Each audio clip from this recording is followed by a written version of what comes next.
All right, Group 3, Monday, Wednesday. This is going to be our starts. This is one of our first ones. I want you to look here at some of the boats that are coming up over the top of the line. Boat 25, boat 23, boat 20. If you get in early, you can do this.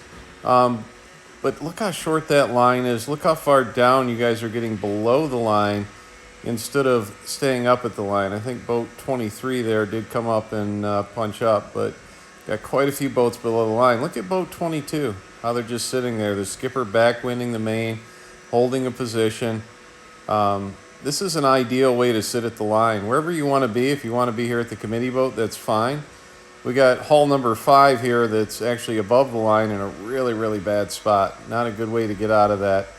You can see him running hard. If I was a judge, I would have actually called him for kinetics there. So not a good place to be. You can look right straight down the line. We were on the line there and nobody was there. So here's another setup.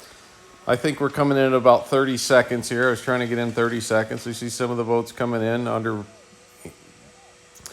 not overpowered, kind of coming down, looking for a spot. Huge hole right there between the two groups of boats. I see boat 6. You'd have been much better off if you'd have jumped up by boat 27.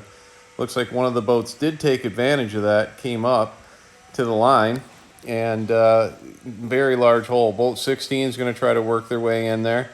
You can see boat 27 lost control of their boat. Crew, you should have backwinded that jib and pulled their bow off. Now they're on port. We got boat 2 on port.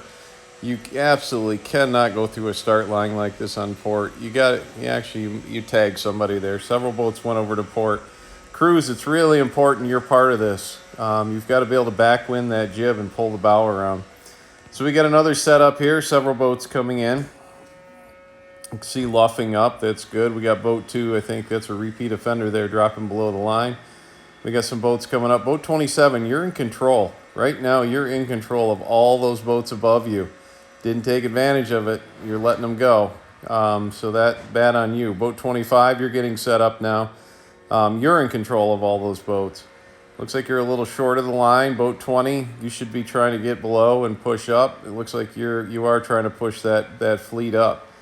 We've got some late boats coming in, trying to take advantage of the end of the line here. But for the most part, I think everybody's kind of pushing up to the line. You know, we intentfully had a short line here to make you guys work. You can see how many boats we have and how short a line we have. Here's another one a little bit later in the drill. I'm pretty happy to see everybody luffing up, kind of coming up to the line. I think that boat up top there is a little bit above the line.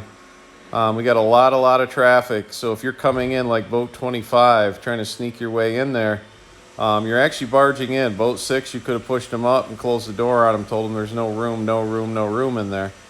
So we're getting close to time to go. Like boat 16, not a bad spot. Boat 17, not a bad spot. 14, not a bad spot. Oh my goodness. You can't tack onto port right in front of people like that unless you think you're really fast. So they absolutely let you go. Not a good idea to pat tack over unless you know you can make it. So we got another setup here. I think we had a wind shift because quite a few boats went over to port.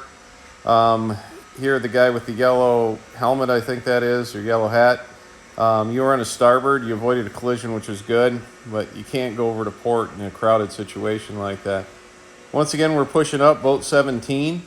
You would actually in a position to actually go over to port. If you're down low like that, below the line, and you've got a clean line behind you, you certainly could go over to port. I know I did tell you guys to stay on starboard, but you can see how far off the line you guys are. There's a first row and a second row. Here I think I've got a pretty good shot down the line, and we can see the boat starting to stack up. Doing a pretty good job of holding position here. So you can see as the drills were going on, you guys are getting better and better at this. This is actually the last one. This is a full 3-minute sequence. You guys are a little more spread out. You're sitting in a good position here, and everybody is holding up to the line. So I'd call this a fairly successful drill.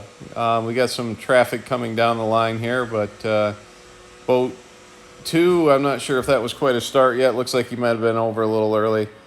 Here we've got just a cluster of boats, and what I wanted to show in this one is just a mess over there. I officially call that a train wreck over at the pin, and we had all kinds of room up the line. So if you guys learn how to hold a position on the course, really pay a lot of dividends, and we're going to work on that this week.